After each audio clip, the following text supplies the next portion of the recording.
Okay mga lods, vlog si Jonas ulit.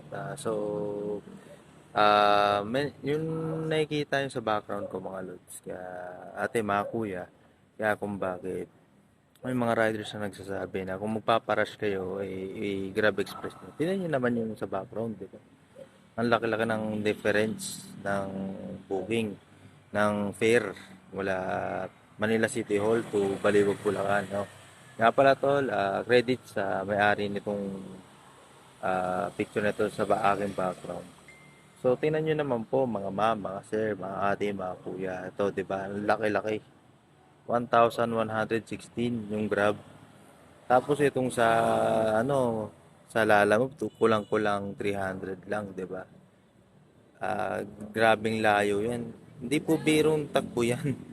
So, nakarating na po ako ng Baliwag, hindi po talaga birong layo yan.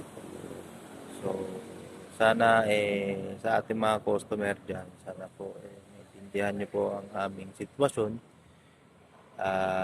Sana man lang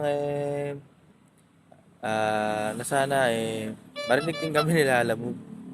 Etong rito, laki ng diferensya. Oh. Grabe. Isang biyahe lang ni Grab yan, paldo na siya. Isang biyahe na yan, kota na yan sa amin.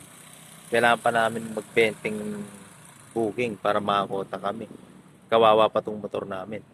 So sana maunawaan yung sitwasyon namin. At sana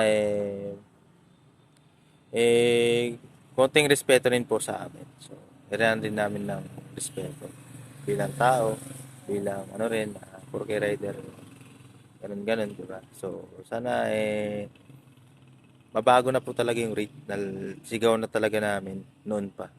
So, yun lang po. Drive safe po sa atin lahat.